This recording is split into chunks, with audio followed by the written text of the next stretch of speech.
نحمده ونصلي ونسلم على رسوله الكريم أما بعد فأعوذ بالله من الشيطان الرجيم بسم الله الرحمن الرحيم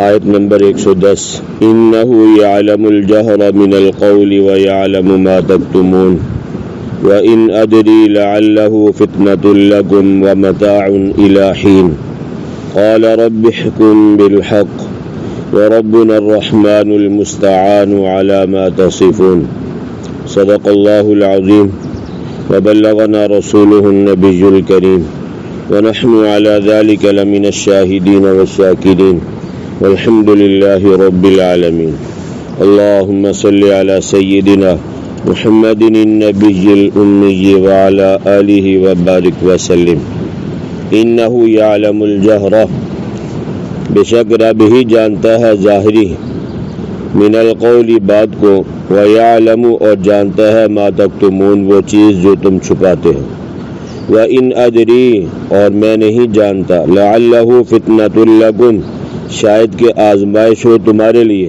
وَمَتَاعٌ إِلَى حِينٍ اور فائدہ ہے ایک وقت تک قل آپ صلی اللہ علیہ وسلم کہہ دیں رب احکم بالحق قال رب احکم بالحق پیغمبر علیہ السلام نے کہا اے پروردگار فیصلہ کر دے حق کے ساتھ وربنا الرحمن المستعان اور ہمارا رب رحمان ہے جس سے مدد طلب کی جاتی ہے علی ما تصفون ان باتوں پر جو تم بیان کرتے ہو عزیزان گرامی 17واں سپارہ سورہ انبیاء آیت نمبر 110 سے لے کے 112 تک یہ چند آیات کا ترجمہ آپ حضرات کے سامنے کیا ہے آج بحمداللہ تعالی سورہ انبیاء مکمل ہو چکی ہے کل انشاءاللہ سورہ حج شروع کی جائے گی کل گزشتہ آپ حضرات کے سامنے ایک بات یہ ذکر کی تھی کہ قرآن کریم خاص طور پہ ایسی کتاب ہے کہ جو بغیر استاد کے بغیر بزرگوں کی صحبت میں سے اس کا سمجھنا ناممکن ہے صرف ترجمہ پڑھ کے بندہ آگے خود بھی یعنی اس پہ عمل کرنا شروع کر دے لوگوں کو میں بھی اس بات کو پھیلانا شروع کر دے تو کسی مقام پہ جا کے وہ خود بھی گمراہ ہوگا اور اس کے پیچھے چلنے والے بھی گمراہی کے دھانے پہ کھڑے ہو سکتے تو اس لیے قرآن کریم کو سمجھنے کے لیے جو ماہر حضرات ہیں ان کے پیچھے چلنا پڑے گا ان کی باتوں کو ماننا پڑے گا اور اگر اپنی سمجھ سے مطالعے کے زور پہ ہم کہیں کہ ہم قرآن کو سمجھ سکتے ہیں تو مولانا مودودی صاحب نے بھی قدم قدم پہ ٹھوکریں کھائی ہیں ٹھیک ہے جی قرآن پاک سمجھنے کے لیے ہمیں صحابہ کرام کی محتاجی ہے ہم ان کے پاس ہمیں جانا پڑتا ہے تابعین تبع تابعین فقہاء کرام محدثین اعظام بزرگان دین ان کی احتیاج بہت ضروری ہے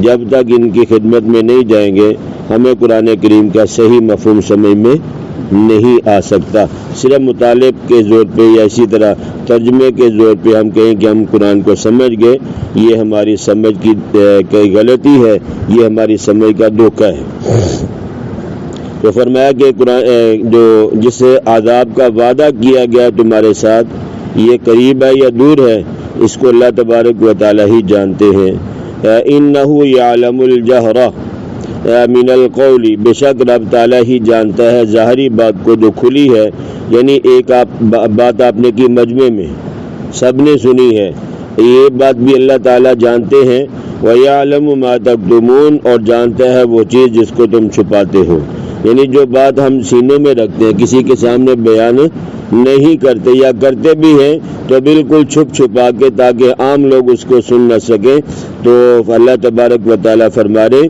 کہ تمہارا پروردگار علیم بذات الصدور ہے یہ سینے کے چھپے ہوئے رازوں کو بھی جانتا ہے اللہ تعالیٰ سے کوئی بھی چیز چھپی ہوئی نہیں ہے وَإِنْ أَدْرِي اور میں نہیں جانتا لَعَلَّهُ فِتْنَةٌ لَكُمْ شاید کہ تمہارے لیے بڑی آزمائش ہو جو عذاب آئے گا وہ معمولی چیز تو نہیں ہوگی اور قیامت بھی کوئی معمولی چیز نہیں ہے وَالسَّاعَةُ أَدْهَى وَأَمَرُ سورہ قمر اور قیامت بڑی دہشت ناک اور بڑی کڑوی چیز ہے جب برپا ہوگی پھر ہی پتہ چلے گا یہ کہ قیامت کی کا جو سختی ہے یا قیامت کی جو ہولناکیاں ہیں یہ کیسی ہیں ومتاع الی حین، اور فائدہ ہے ایک وقت تک۔ دنیا میں کتنا ہی کھا پی لو گے، کتنا ہی زندہ رہو گے، ہزاروں سال بھی کوئی بندہ جی لے، اختتام کیا بھائی؟ موت ہے۔ آخر کیا ہے؟ موت ہے۔ اس دنیا سے لازم جانا ہے۔ تو اس لیے اللہ تبارک و تعالیٰ فرما رہے کہ دنیا میں رہنا، یہ دنیا سے فائدہ اٹھانا ہے، اور یہ فائدہ بھی ایک وقت تک ہے، اس سے زیادہ نہیں ہے۔ قال رب احکم بالحق، فرمایا اللہ تعالیٰ کے پیغمبر نے اے پروردگار فیصلہ کر دے حق کے ساتھ۔ میں ان کو حق سنا چکا اور ان کو حق سمجھا چکا ہوں، مگر یہ ماننے کے لیے تیار نہیں ہے۔ اب اللہ ہمارے درمیان میں فیصلہ فرما دے۔ دیکھیں بھائی، جو بھی نبی آیا ہے، ہر نبی نے اپنی اپنی ہمت، طاقت، استطاعت کے مطابق اپنی اپنی امت کو ہر اعتبار سے سمجھانے کی کوشش کی ہے۔ ٹھیک ہے جی۔ نوح علیہ السلام کو اللہ نے زندگی دی تو آپ نے 950 سال تبلیغ کی۔ جب لوگوں نے بات کو تسلیم نہیں کیا تو آپ نے کیا کیا بھائی؟ اللہ کے حضور اپنا دامن پھیلا دیا کہ یا اللہ میں تو ہر طریقے سے سمجھا کے تھک گیا ہوں، یہ میری بات کو سمجھنے کے لیے تیار نہیں ہے۔ تو اسی طرح ہر نبی نے، جو بھی نبی آئے ہیں انہوں نے یہی کیا۔ تو آقا دو عالم صلی اللہ علیہ وسلم نے بھی اللہ تبارک و تعالیٰ سے دعا کی کہ یا اللہ حق کے ساتھ فیصلہ فرما دے۔ میں نے ان کو حق سنایا بھی ہے اور ان کو سمجھا بھی چکا ہوں، مگر یہ ماننے کے لیے تیار نہیں ہے۔ وَرَبُّنَا الرَّحْمَنُ الْمُسْتَعَانُ، اور ہمارا رب ہی رحمان ہے جس سے مدد طلب کی جاتی ہے۔ یعنی اللہ تعالیٰ کے علاوہ اور کوئی ایسا نہیں ہے کہ جس سے اسباب سے ہٹ کے بندہ مدد طلب کر سکے۔ ما فوق الاسباب تو کر سکتے ہیں کہ اللہ نے دنیا کو اسباب کے ساتھ جوڑا ہے، اسباب سے ہٹ کے کوئی انسان دوسرے کی مدد نہیں کر سکتا۔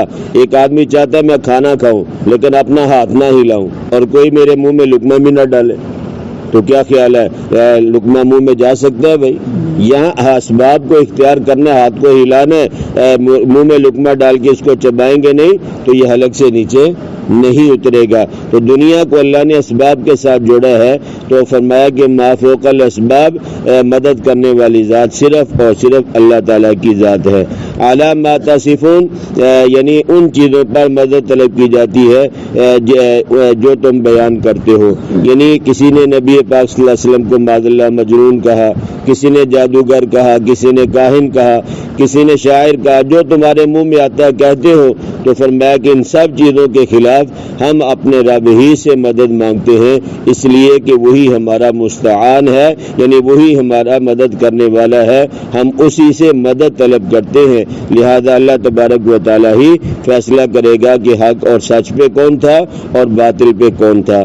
یہ سورہ جو انبیاء ہے یہ بھی الحمدللہ تعالیٰ مکمل ہو چکی ہے۔ کل انشاءاللہ سورہ حج شروع کی جائے گی۔ اللہ کی ذات سے دعا ہے کہ جو کچھ کہا سنا گیا اللہ مجھے بھی، اللہ آپ کو بھی کہنے سننے سے زیادہ سمجھ کر عمل کرنے کی توفیق نصیب فرمائے۔ بسم اللہ الرحمن الرحیم، الحمدللہ رب العالمین، حمدا كثيرا طيبا مباركا فيه، اللهم صل على سيدنا محمد النبي الأمي وعلى آله وبارك وسلم. اللهم إنا نسألك علما نافعا ورزقا واسعا وعملا متقبلا.